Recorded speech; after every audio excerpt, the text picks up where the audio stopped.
I have no stories or anything. I have nothing to keep you entertained. We're stuck here. So.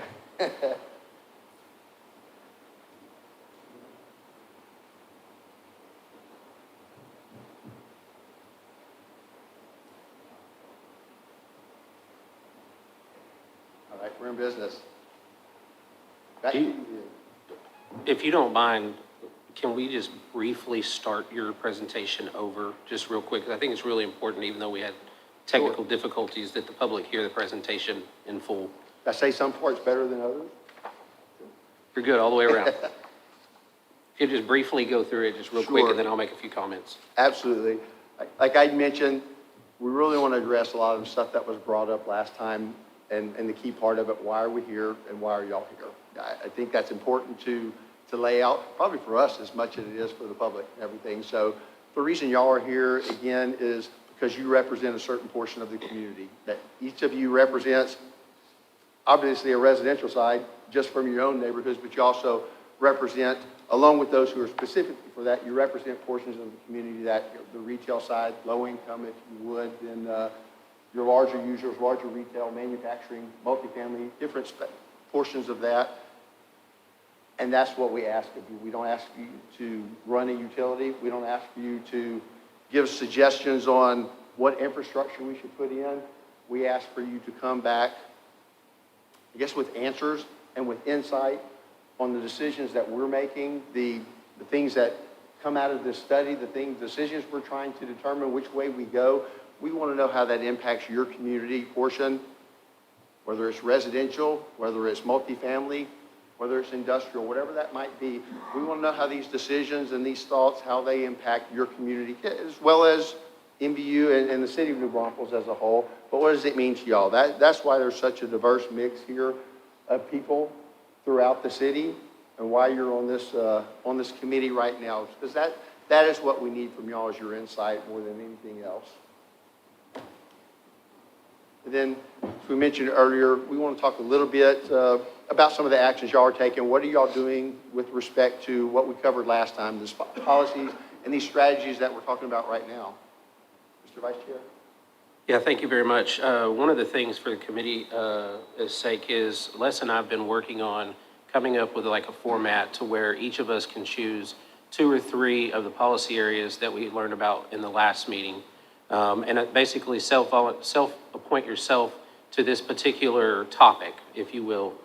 So if it's low income or fixed rate customers, do we have another problem? Are we good? Okay. Depending on whatever policy it is, if you're interested in that, you would sign up for that particular one, and then you and your group, whether it's 2 or 3 people on that particular priority, would then have conversations along with help. I mean, we'll get some help to you, some probing questions that will get the conversation started. Les and I will attend as many of the conversations as we possibly can to help spur that conversation on. But then next month, come back with kind of a report of what it is that you think MBU should be considering in this particular priority category. And so hopefully by the end of this week, we'll have that out to the committee. We're going to run it through Laura. She can send it out to everybody. But you'll be able to pick whichever one you want, first come, first serve, fill that up, and then we'll give you some starting questions to kind of start that conversation. The expectation will just be that you communicate, work together throughout the next 4 weeks until the next meeting, and then come back. So at that point, we can start kind of having a draft of ideas of things that we want to have in our final report and start working through that as a group together. And so be on the lookout for that. That'll come this week by the close of business on Friday. Thank you, Justin. The importance of these, more so, this is what I was talking about.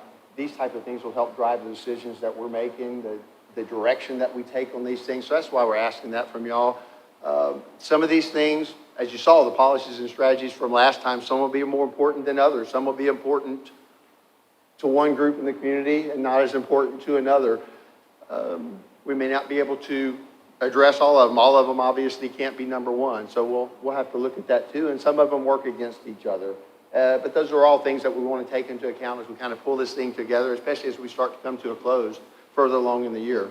One other thing I would add on that too is just that once you assign yourself a particular lane, if you will, that does not mean that we don't want input as a committee on all of the policies. So think about it from the 50,000-foot level, but then also the 25,000-foot level of the particular lane you're working in, because it's all going to come together at the very end. But we want to make sure everybody's engaged on the committee in terms of creating feedback that will then go to the MBU team and the consultants for review. And that is important. Just, we don't want to lock you out of any other just because you picked a certain area, because we don't want to miss your input from one of the other pieces of it either. So we need all of it. We talked about this a little bit last time, just the overall rate process and the flow that we're looking for. And what we're really focused on is the bottom part of this. We're going to go through this whole thing by the time we finish, all the way through the rate design. What we're dealing with now is really the revenue and revenue requirements. So, as we mentioned before, revenue portion of it is just under the current rates, where we sit right now, how much money can we expect? Are we expecting in the next 3 years? And then the revenue requirement side, how much do we need? So they play obviously against each other. The revenues are what's driving, the revenue requirements are what's driving the revenue portion, and we're really looking at where do we stand, do we have enough, or what actions need to be taken? Revenues, when we're talking about that, some of them are pretty obvious, but we're trying to cover everything when we talk about operating revenues. So it doesn't matter, we're looking at water, wastewater, and electric, but still would come from the user fees, the residential, commercial, things like that, your impact fees. We're also looking at things such as late charges, leases, lease property, antenna leases, things like that, other sales. So everything that we do on the system that brings in revenue, that's what we call operating revenues. So those are piled together to get our total revenues that we get coming in from the year, in any year. And then on the other side of it, operating expenses. Same thing as, break it down, same thing as you have at your home. You know, whether it's expenses to repair a line in the yard that's broken, or it's expenses to electric bill, water, sewer bill, those types of things. Same thing on this end, bigger scale, understandably, but things as transmission, distribution expenses, your salaries across this system for all the people that keep people and the people that just keep this running, your field personnel, people in the offices, chemicals, office supplies, electricity, purchase water, purchase power. All those expenses go into our operating expenses and what we call revenue requirements. So the operating revenues, all the revenues that we have coming into the system, operating expenses, all those expenses that it takes to keep each one of these systems running and operating and serving. Then the other portion of that, the key portion, and one of the biggest line items here is the capital project side, the capital program. This is just the infrastructure that's needed to keep these systems operating and to serve water, wastewater, and electric, and to keep things flowing. One of the first decisions that has to come up when we do capital projects and considering these, doesn't matter what utility you are across the country, is how are you going to fund these from a utility system standpoint? Is the utility system that created it, the water system needs a line going in, is water paying for it, or is it going to be subsidized, cross-subsidized? The answers are all across the board. We talked about last time, MBU has made the decision that the utility that is creating the cost or the expense is going to fund that.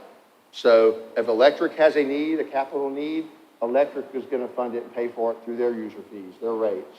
Same thing, water, wastewater.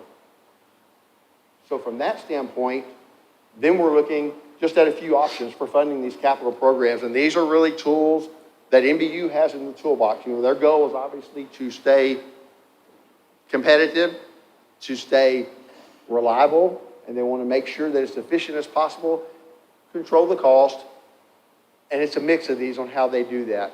One of the options, debt funding, fairly simple, the same as your house. You're buying your house, you debt funded it. You got a mortgage, you're buying a car, maybe you debt funded it. You got a mortgage. It's the same thing here. The way MBU looks at it, the way utility looks at it from a debt funding standpoint is when you're funding these things, you try to match the funding a little bit with the asset. So, for example, if I've got something that the expected life is 50 years, well, then I may look at debt funding. It's going to be a little higher cost. It's a longer life.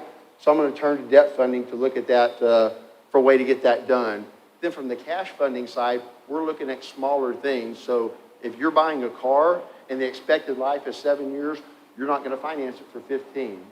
So we look at it the same here. If we've got something that we expect every 3 or 4 years that we might have to replace, it's not going to be a 20-year funding to get that in place. So that may be a cash funding item. And then the other option we have then is the impact fees. So all three of these are ways that we can fund projects here. Impact fees, that's specifically set for serving new customers. When we talk about impact fees, and this has been going on for the community too, because I know we're setting impact fees as well. The key driver behind this, behind impact fees, is that growth pays for growth. And so it takes the burden off of the ratepayer. That's the idea behind it. So the ratepayer is not saddled with paying for new customers. Unlike your utility fees that you pay every month, impact fees are a one-time fee. So your developers or new customers coming on the system are going to pay impact fees, and then they're done. It pays for that portion of the system, that capital item that's required to fund that one new customer on the system. And again, impact fees can only serve new customers, that portion of the system that's required for new customers. It's not something that you can do for just operation and maintenance expenses. It can't do for upgrading it, that one component, if it does not serve a new customer. What it can pay for, it can pay for the construction, it can pay for debt, it can pay for engineering costs, so anything associated with that new customer. Key is new customers on this one. So we've had the three components then, really, and these are the key ones: debt funding for your long-term, larger projects, your cash funding, and then impact fees for new customer projects. Can I ask a question on that? Yeah, absolutely. And I don't know if Mr. Taylor may want to comment on this, or you, I don't care. But there's a lot of conversation going around about who pays for what. And in my simple mind, I've always tried to explain it, and correct me if I'm wrong, but impact fees, if you see a new neighborhood going in, basically those impact fees are being paid by that developer to put that particular unit on the system. That's right. Something like Castell Avenue, for instance, there's obviously work going on there. We've been replacing sewer lines and so forth throughout the community. Is that being paid through impact fees, or is that being paid through the rate because it's operations and maintenance for those capital projects? I just want to provide some clarity around that for the committee as well, as because it gets asked a lot. Thank you for asking. It's a great question. First of all, impact fees are only for water and wastewater. They're allowed by Chapter 395 of the Texas Local Government Code. They're not allowed for electric. So we use them for what's available to us by local government code. The answer to your question is Castell's a great example because when we're replacing pipes, water and wastewater pipes in Castell Avenue, there's already an existing capacity in the road at this time. So we're doing two things over there. Number one, we're replacing aging infrastructure. That stretch of road has one of the highest incidents of main breaks that we have in the entire community. So we're replacing the existing infrastructure, but we're also upgrading the size of the infrastructure to handle new development. So when an impact fee is calculated, it's a very rote process. It's a very statute-driven process. There's not a lot of leeway there. When you calculate what the impact fee can pay for, it's only for the increase in capacity.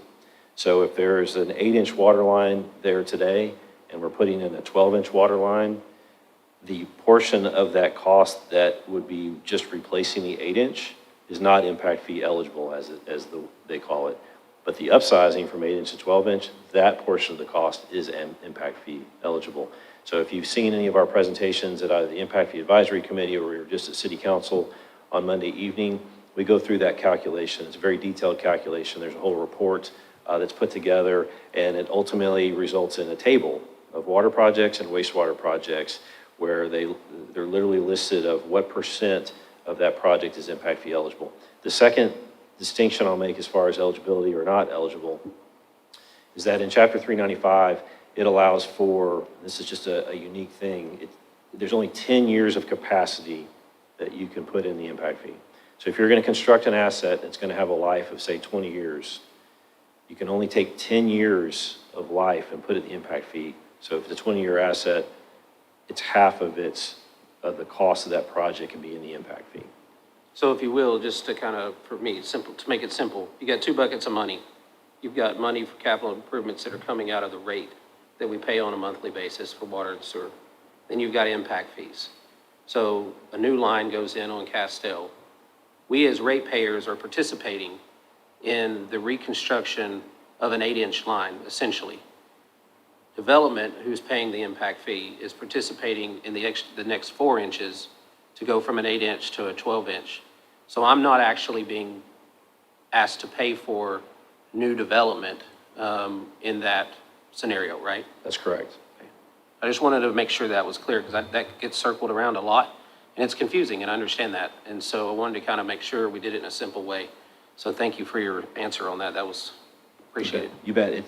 If I could add one more thing to it, typically when you see a development being built, the on-site, as it's called, meaning the utilities are being built within the boundaries, within the property that's being constructed. You take a residential development, for example, the water and wastewater that's being installed there it's designed, it's paid for, it's constructed by the developer. So that is something that they're actually constructing and paying for. The impact fee is typically for something that is, not always, but typically it's in what's called off-site, meaning it's not on that actual construction site. So if we have in our master plan, for example, a water treatment plant or an elevated storage tank, also called a water tower, and it's not on that property, but it's serving that property, it's providing capacity for that property, that's the type of thing that an impact fee would fund. So let me ask one more question, and maybe I just misunderstood what you said, but let's say you're in a high-growth area, part of the community, someone comes in with 1,000 home development, there's a current line of 8 inches servicing what's there, and really that line doesn't need to be replaced, but it's not big enough to service what's there plus the 1,000. So in order for that development to work, they're gonna have to upgrade that line. Is the impact fee gonna pay for the complete upgrade of that line, or is the existing ratepayer gonna pay for a portion of that? Typically, we wouldn't replace the entire line if the existing line has adequate life left in it. So it would be the developer that would put in. I mean, there have been some instances where there have been parallel lines put in. That's not really a great ideal long-term maintenance strategy, because now you have two assets to deal with.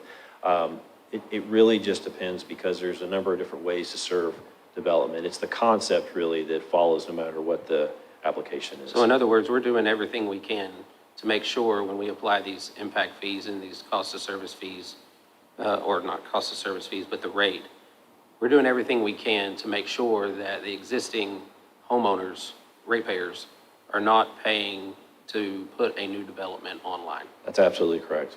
Thank you. Thank you. I have a question.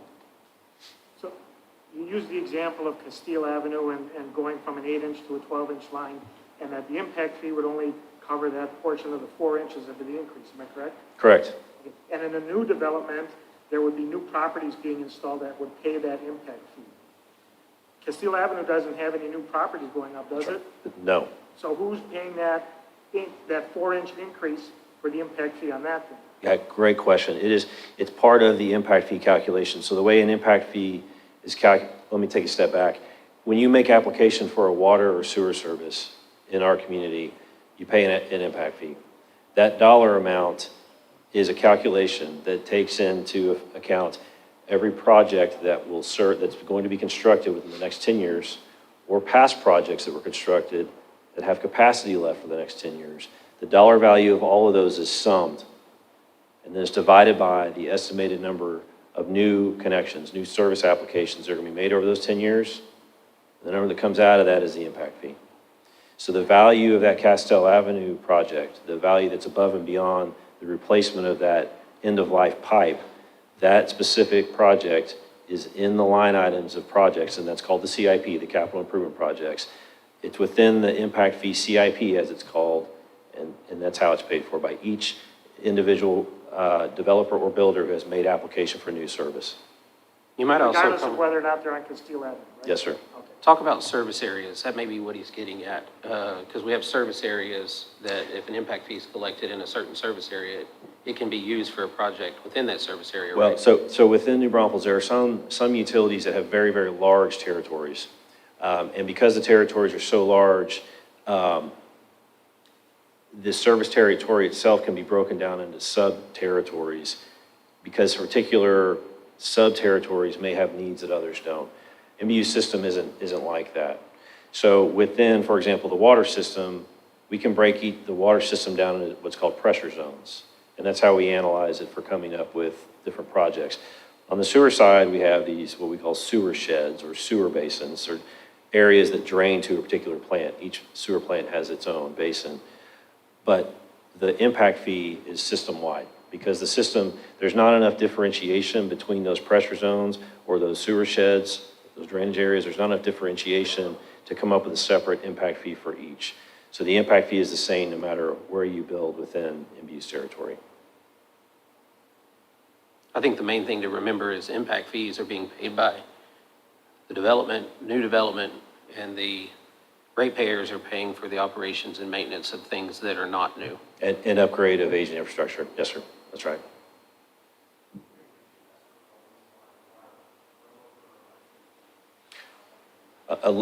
Electric is not allowed by state law. No impact fee is allowed. So what we have is there is a mechanism though when a portion of development costs for new electric service is included in what's called contribution in age of construction. It's an accounting term.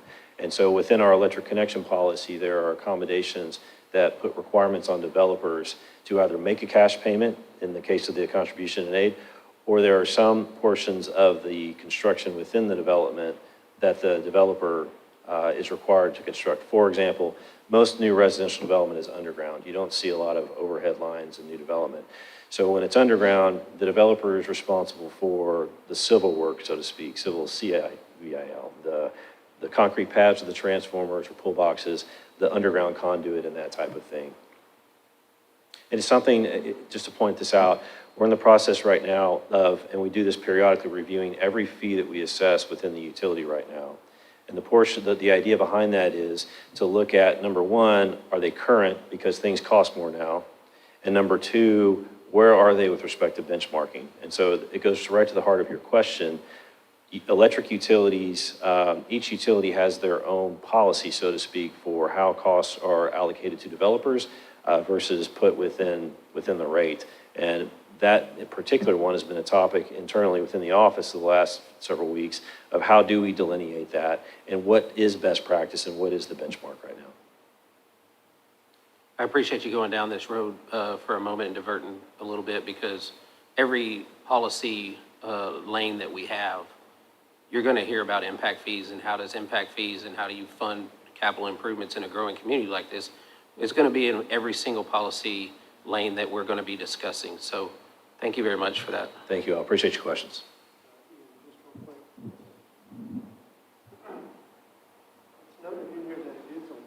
I don't think the mic is, I don't think it's Mr. Glazer's mic. There we go. I think it's green now. Okay. You notice that it is noted here that it's a one-time fee. So how does that work over time when costs escalate or de-escalate? Or Yeah. how does the one-time fee work? You ain't talking about the impact fee. Do what? Talking about the impact fee. Yes. Yeah, great question. Do you have to go back to them and say? No, it's statute driven. And so we follow what the statute provides. And what the statute requires is that no less than every 5 years, the impact fee must be updated. And we happen to be right in the middle of it right now. And part of the reason we're in the middle of it right now is that, as Richard's pointing out, this is an input to the rate design. So a couple years back, we knew this whole thing was funneling in this direction. And so we have an impact fee update in flight right now. And we took that to City Council, like I said, Monday night. So this is an important concept. It's something that took me a while to really kind of get my mind wrapped around. Impact fees, they're not, the statute, Chapter 395 is not designed to be a dollar for dollar exchange where the developer or whoever makes application for that meter, it's typically the builder, pays the impact fee and they are paying exactly for every project that is having to be built based on the impact of what it is they're building. That's not how impact fees are designed. They're designed to create, this is my own language, it's not in statute or anything. They're designed to create a revenue stream for the utility that is based on a reasonable set of assumptions for coming up with the financial impact of a development to the utility to take that burden off the ratepayer. That's what Chapter 395 does. That's what the impact fee does. So I struggled, like I said, for some time with, well, it should be a dollar for dollar thing. It's not a dollar for dollar thing. It is a mechanism that's in place within the local government code. So, like I said, we're in the middle of the update right now, and we go through a whole process. And so, just very briefly, you start with what is your service territory? Within that territory, what are your land use assumptions? In other words, what do you think is going to be built in all these different places? The next step is what are your growth rate assumptions for within those land areas? And then coming in, you take the output of that analysis, you feed that as an input into a hydraulic analysis for your water and wastewater systems. And then the output of that is a CIP, Capital Improvements Project. It's a list of projects. And then there's one more step, which is this whole 10-year thing, and the percent of the project that can be in the impact fee or not. And then from there comes an impact fee. So it's an imperfect mechanism, but it is a thoughtful, statute-driven process for coming up with a reasonable calculation. And so you're exactly right. It's never going to be a dollar for dollar fee, but it is something that does require a regular update, and we're in the middle of that right now. So is it fair to say that future rates are somehow impacted by what's coming online now because of the operations and maintenance that will come with that in the future? Did you want to, you were about to step in? Go ahead.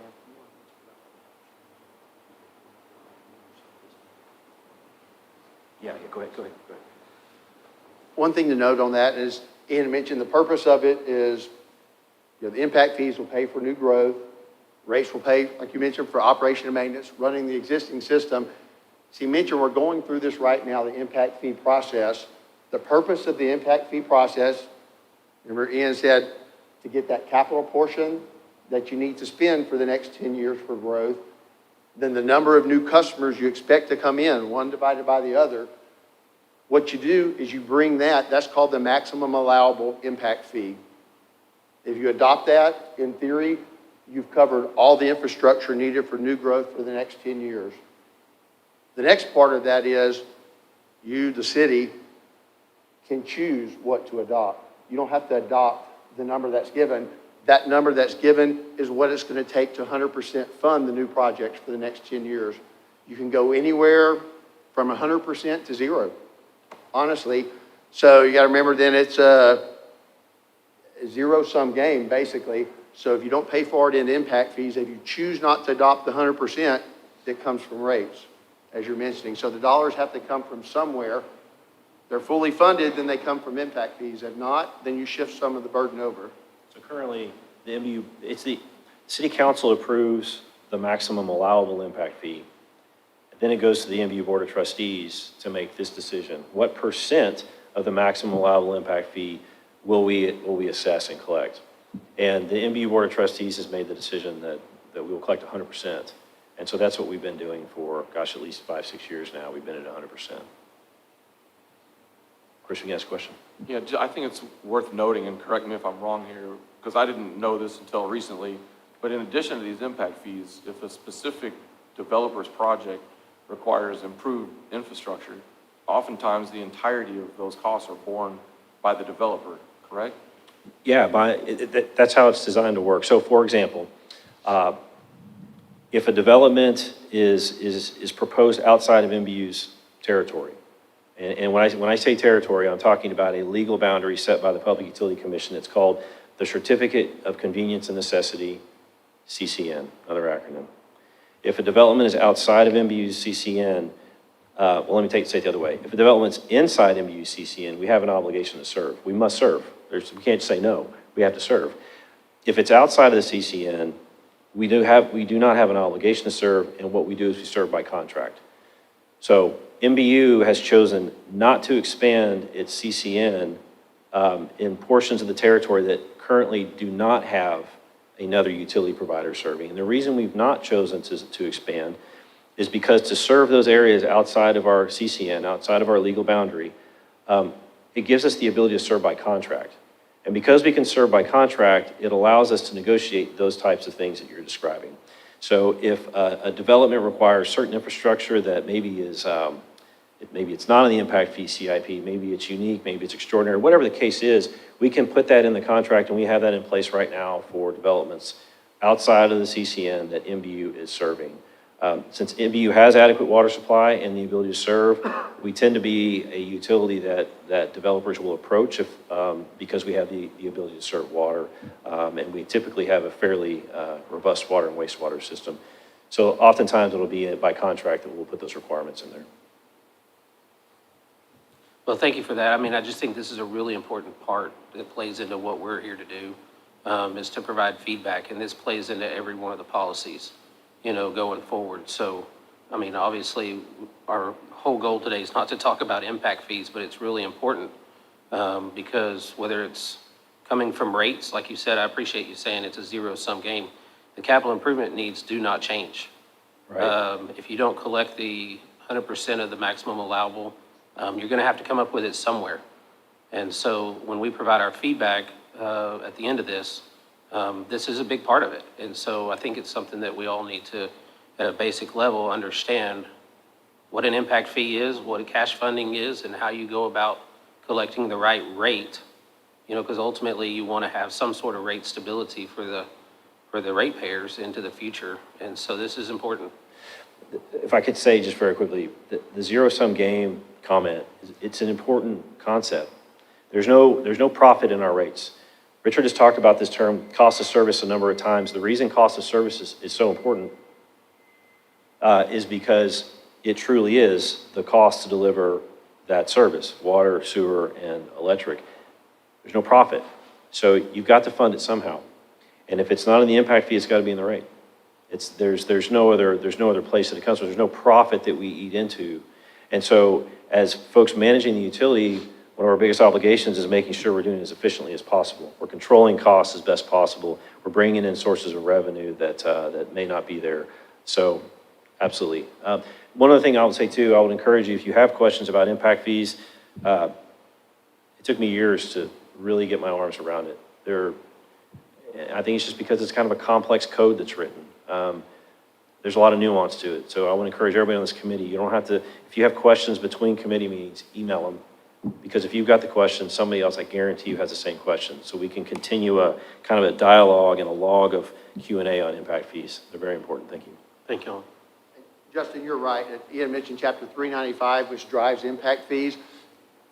It specifically addresses O&M, operating and maintenance costs, and they are not paid by impact fees. So yes, new customers, while it pays for the infrastructure, they do create operating costs, maintenance needs that is rolled into the rates. And so that's where that's covered. And Chris, like you had talked about, sometimes developers come in and they pay for the full amount, and there are credits to associate with that too. So that gets recognized when you're calculating impact fees and you're charging a development. So if they come in and put the certain infrastructure in, that's recognized when they're paying impact fees.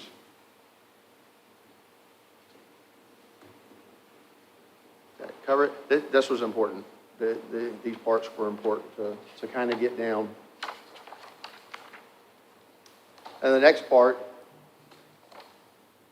we talked about the impact fees. So all of those roll into really kind of a operating sheet here, kind of the operating schedule, if you would, on what we look at, say from a year or from a projected standpoint.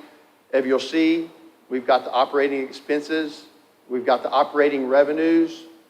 Those flow through, just like we talked about. They play against each other so we can figure out what we have left, what we have to do. So if you see when we figure out operating revenues, and this is just an example from Waters, doesn't represent any actual numbers or anything, but to give us something to look at, we'll take the revenues and we'll take our operating expenses just for operating the system, and then we'll see what we have left over. And you notice on line 8 there, we call that net revenue available for debt service. So we want to take the true operating and maintenance expenses, back those out of the revenues that we have, and figure out what we have left for debt. Once we know we've covered debt, then that leaves what we have revenue available for capital. So one of the other options was cash funding. That's where that comes in, because you see, we have on 9, we have debt service. On line 2, we have the impact fees. And then on line 11, well, in 12, 13, we've looked at our cash-funded capital projects on line 13. Then line 12, whatever reserves we might be funding.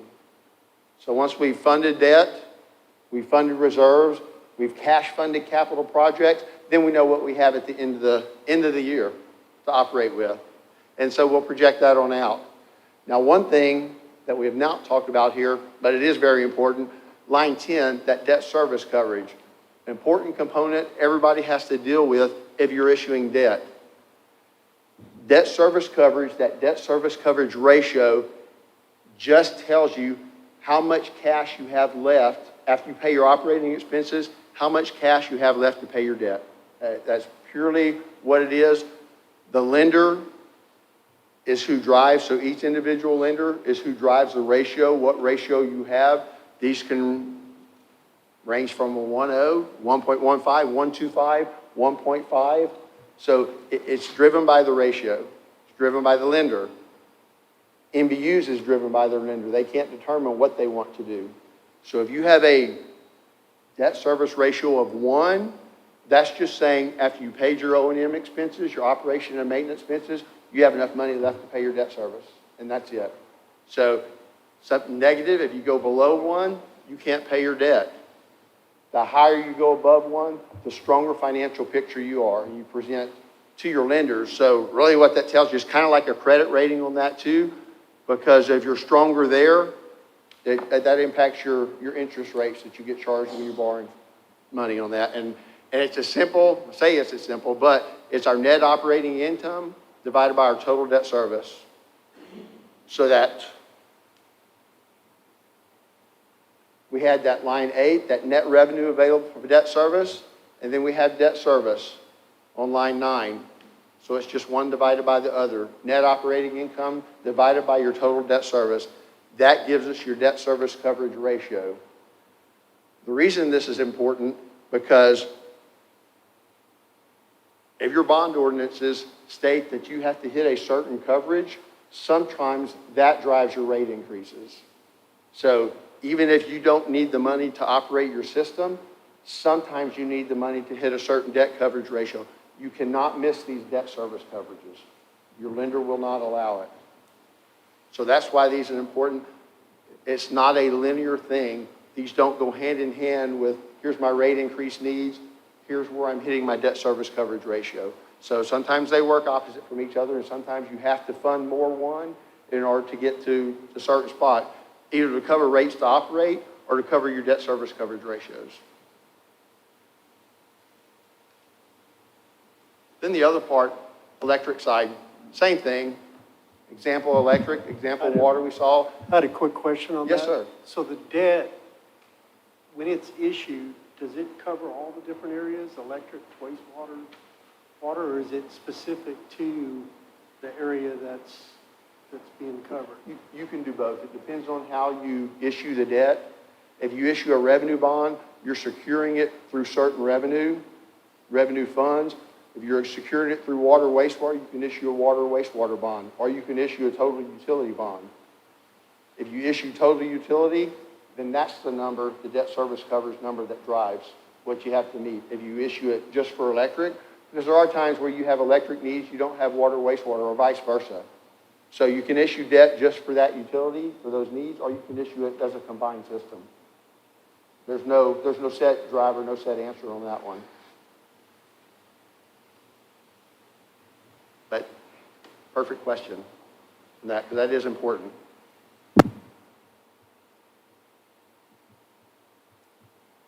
So we're looking at here, as you see, we've got the same components, even though it's the electric, total operating revenue, total operating expenses.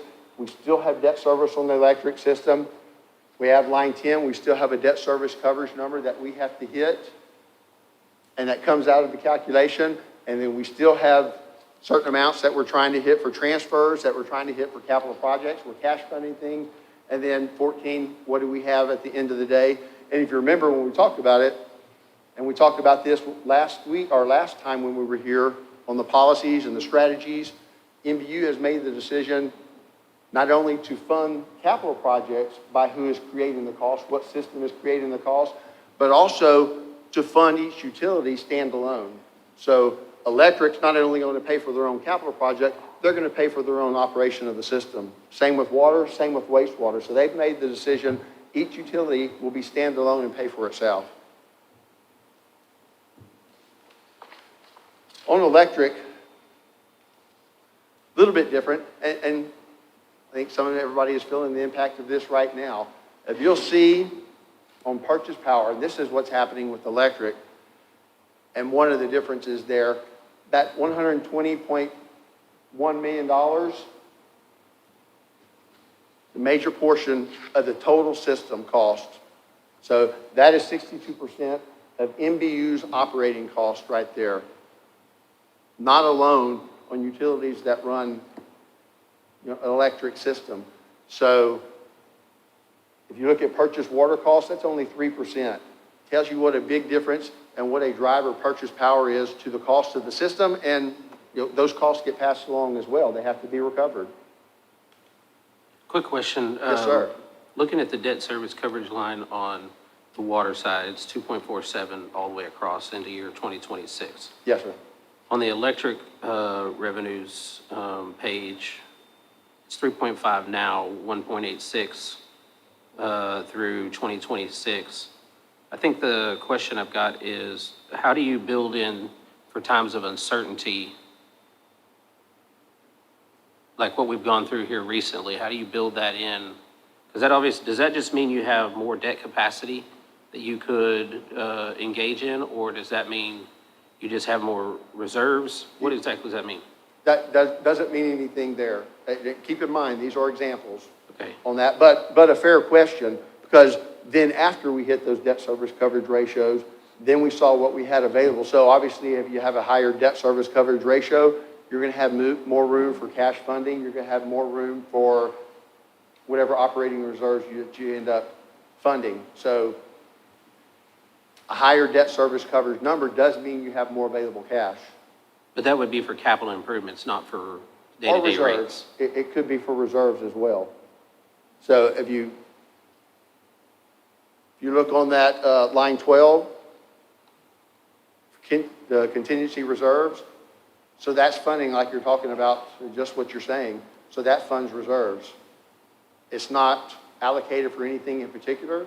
You can have reserves for O&M reserves. So you may decide you want to operate your system with 90 days, 120 days, 6 months of operating reserves. So if you didn't take any more money in, you had 6 months of operating reserves to pay O&M. You could fund rate stabilization fund. So say you funded that in certain years, and then you come up and you need a rate increase, and you just don't want to do a rate increase there. You can pull that rate increase from that the rate stabilization fund. You can do debt service or your capital reserves. Again, maybe it's a 6 months of being able to pay debt service, or a year of being able to pay debt service. You can do purchase power reserve, do energy reserve, to be able to help pay those should you not want to pass costs along, things like that. So you can fund numerous things through that. And as you mentioned, times are tough, or times like this when it goes crazy, you can fund reserves to help that. They come after the debt service coverage. They come after you pay your O&M expenses, you pay your debt. So that's available cash to either pay cash for debt that you decided that you didn't want to debt fund, or to a reserve fund. Thank you. Yes, sir, absolutely. That's important. And those are policy decisions more so than, there's nothing that says you have to create a fund that has this much. You have to create that has this much. Now, some lenders may require something, but you really don't often have those funds that tell you how much. It doesn't tell you to have 6 months of operating. Some of the things are policy decisions that you just have to make. This is how I choose to operate. I feel it puts me in a better financial position should something happen. So that's what drives those. It's a good question. Absolutely.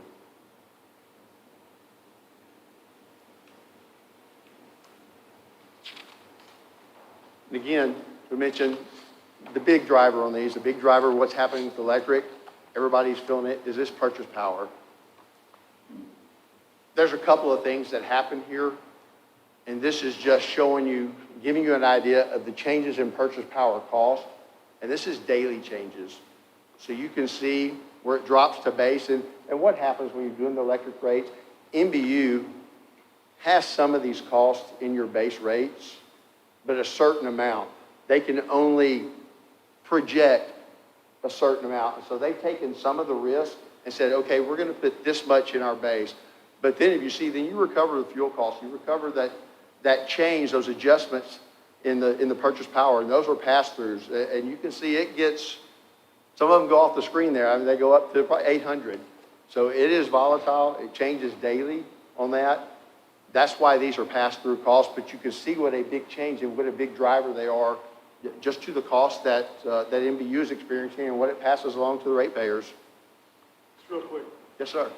being that majority of the power is bought from for-profit companies, power companies, has MBU considered building its own power plant?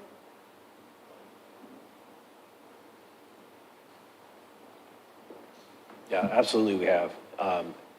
And so far, the cost of power, what it's been in ERCOT, we haven't even had for-profit companies build power plants because the price of power has just been so low. One of the things that we've talked about lately is going in with other, so let me take a step back. We have participated with other municipal utilities on solar projects in West Texas, and that has returned an incredibly competitive price. And the total portion of our power portfolio that's renewable is 30%, getting great prices out of those. One of the difficult things in ERCOT right now is something called ancillary services. And basically what that is a tool, it's a collection of tools that the ERCOT control room operators have to control the 60 hertz frequency, to keep the grid from crashing, to stabilize the grid, right? So that can be everything from having a power plant bid their generation into the ancillary services market, and they're paid a certain amount of money to have that available to turn up or down if they need to. It could also include load. So it's not just adding generation. If you shed load, you know that's like adding generation. So some loads within ERCOT are paid to be able to shed at a certain time. My point in saying all that is during Winter Storm Uri, roughly 1/2 of MBU's costs were ancillary services. And there's no way to hedge those unless you own a plant, right? So one of the things we've talked about lately, among a whole host of things, given the changes that are happening in ERCOT right now, is perhaps one of the things we do is come together with other municipal utilities and look at the cost of a new natural gas plant to serve as something to provide ancillary services.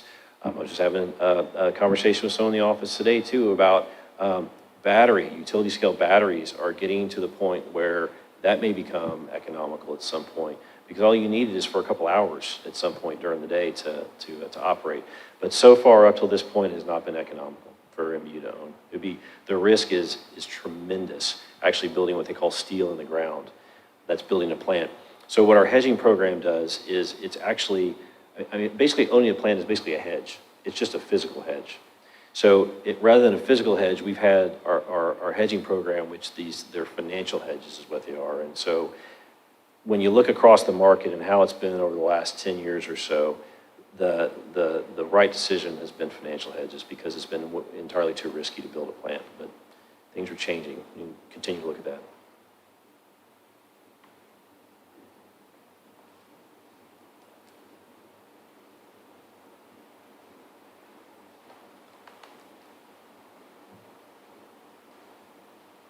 The other side of that, purchase power, and one of the drivers then is natural gas. So you can see here, natural gas drives 50% of what ERCOT, yes, sir. I had a quick question on the page with the MBU operating expenses. Depreciation expense is money already spent, right? So when you're looking at operating expenses themselves or capital outlays, are you looking at what it's going to take for all your capital plus the actual operating expenses that you need? Or do you look at this bottom line here that includes depreciation expense? You look at both. It depends on if you're selling power, say to a residential customer, or you're selling it under contract, because you calculate those different ways. You calculate, say a residential customer that's on your, you calculate to a residential customer that's on your system, under a cash basis, the same way we do our house. You know, money in, money out, how much do we have at the end of the day? When you're doing it, say, under contract, wholesale, something like that, is done on a utility basis. That allows you, instead of debt, you include depreciation on that. So the theory behind it is, here, I've got something that was $100. I depreciate it over 10 years. You know, most utilities do straight line depreciation, so it's $10 a year.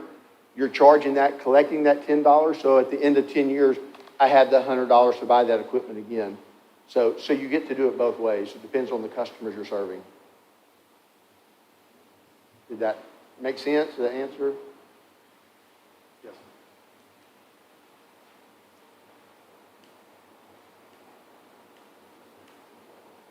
So then, on the ERCOT side, 50% of ERCOT's load is natural gas driven. So if you see just the bottom little graph there that's set there, this is what the projections were coming into 2022, or what they expected it to be. Expected to be around $4 per MMBTU. The actual cost for 2022 has come over $8. So that's for natural gas. Again, one of the drivers for purchase power, for the energy. So, you know, these are all things that are happening, that are pulling together to drive up these costs, drive up the cost for MBU, then drive up the cost for the customers as well.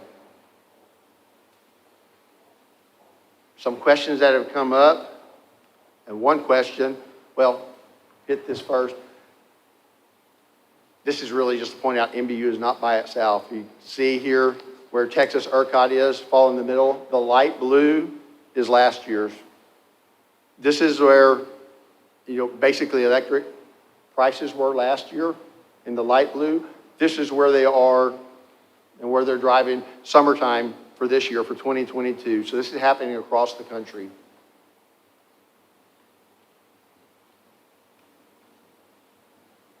Then one of the big questions is, okay, what if MBU goes for, just opens it up, and opens it up to retail competition? You know, what does that mean? Why can't we do that? Or what if we do that? Is that the best route? If MBU went that route, if that decision would be made, because it's really not an MBU decision, but if that decision was made, once you do it, you do it. You don't have an MBU electric system anymore to operate, and they can serve their customers as they want. You know, once you're in, and everybody's opened up for retail, and everybody has to choose their own provider then. So it's a not turning back decision. At that point, all your MBU customers are picking who their retail customer is, you know, going across the system. Now, MBU could take part if they had power, you know, and to provide, they could do it. They do own their system still. They own the lines, they own all the transmission distribution, but they don't have any power to supply on that part. And then the other part is, it wouldn't impact the water and wastewater side. You know, so that's outside of the mix, and those are going to run like they run. But this is what it means to really go open access on the retail side. It just kind of, it's an end to the MBU electric system from that standpoint. Then really, this is what we're looking at next. So our next meeting, October 19th, I guess we're here again. What we'll have then is, we had those example sheets for water, we had those example sheets for electric, but we'll have actual numbers for you next time. So we'll walk through. What you'll know coming out of that is, what is the water system, the wastewater system, the electric system, what do they need for the next 3-year projection through 27? You know, what's it going to take to operate? Where do they stand? We're not talking about from a rate standpoint, but we're talking about from a utility system itself, a surplus or a deficiency. Where do they stand? Where the projections stand operating? And that in turn obviously drives the rate increases. So we'll know from a system standpoint, what are the rate increases? And then on the next one, the November 16th, this is where Ian was talking about the cost of service. So we want the cost of service for the utility, water, wastewater, electric. We want to know how much cost each one of them is due, what do they have to recover. But then we also, once we get those costs, we'll know those costs at this next meeting. and then we want to spread that out to the customer. So we know what the electric has to pay, but then we'll know what does the electric residential customer have to pay? What does the large general service electric customer has to pay? So we'll spread those costs and allocate them to who's actually creating that cost. And that's where we make decisions too. They were part of the policies and strategies. You know, do we want 100%? One, do we want 100%? Every utility pay for itself. You know, we already talked about, the MBU has made the decision that yes, every utility system is standalone. And then once we've determined that, do we want 100% every customer pays for themselves? So if we say residential should be paying X because those are the costs they're creating, well, then the rates have to reflect that. Doesn't always go that way, depending on what we have, depending on how long since you've hit that spot and you've moved to cost of service. Maybe we make some decisions to do things gradually and get there. And that was, again, one of the policy strategies that we had talked about. You know, how do we recover those costs and how do we let them impact our customers? Again, that's another part where y'all come in. What do these decisions mean? You know, what does a 12% increase for water mean to your customers out there, to the people that you live with in the community?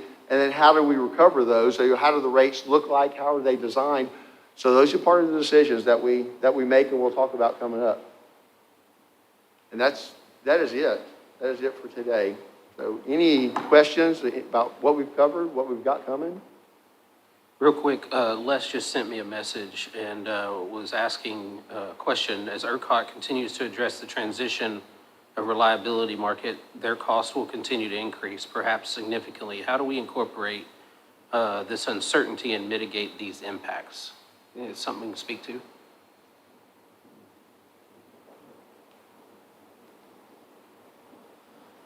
Yeah, it's a great question. So we have two different outside experts that we're working with right now to help answer that question for us. The first firm is working specifically on the changes that are being brought forth by the Public Utility Commission of Texas, who is the regulator for ERCOT.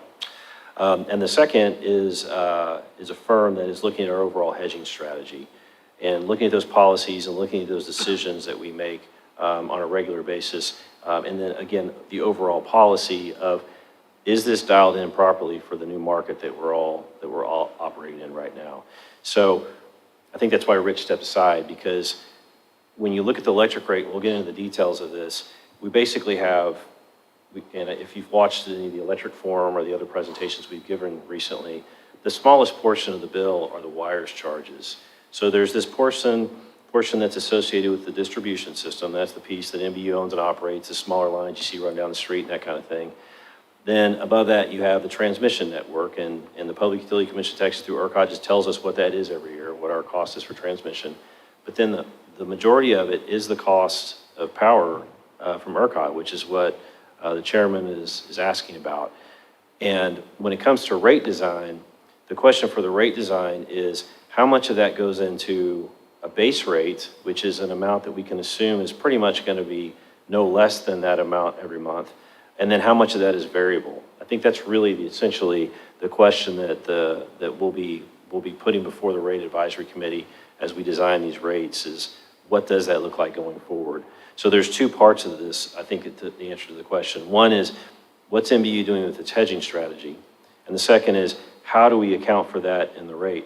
Now, the first part, the outcome of that, what do we do with our hedging strategy? One of the firms that we're working with, we've asked them to do a top to bottom, front to back evaluation of everything that we do for hedging. And they're scheduled to give the outcome of that and deliver a report to our board and also to City Council. I believe it's in October. Yes, in October. And so, are they coming to the RAC as well? Just the board and council? We'll certainly get you the information for those meetings. You'll have an opportunity to see that as well. So that's going to be the outcome from that. And then we'll be bringing to for the rate advisory committee the recommendation on how much of it should be in the base rate versus how much of it is variable based on volatility.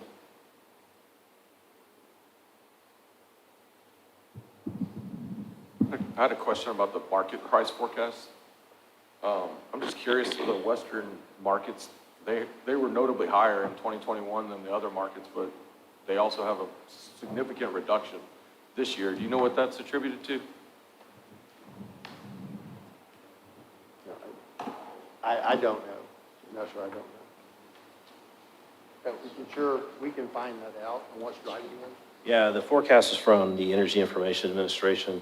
I know that they pointed out in the report that the reason the other markets went up was because of fossil fuels, and the fuel basically, natural gas. I don't know why the other ones went down, though. I don't recall picking that up from the report. I noticed that too. It's very interesting.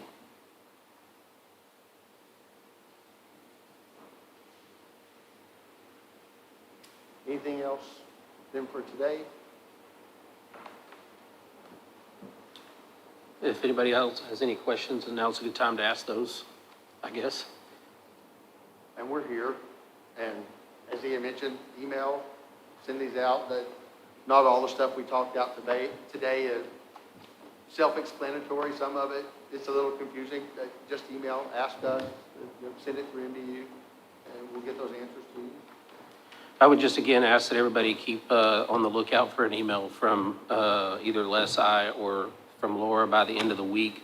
Think about it over the weekend and try to get us a response just as soon as possible, because then we're going to follow up with starter questions for y'all to kick around and provide input on. And then if you decide in your small committees to have a lunch or to have a Zoom call or whatever to discuss those, let Les and I know, because we're happy to attend those as much as possible to help drive that conversation as well. So I guess if we don't have anything else, our meeting's adjourned. Thank you very much. Thank you, everyone.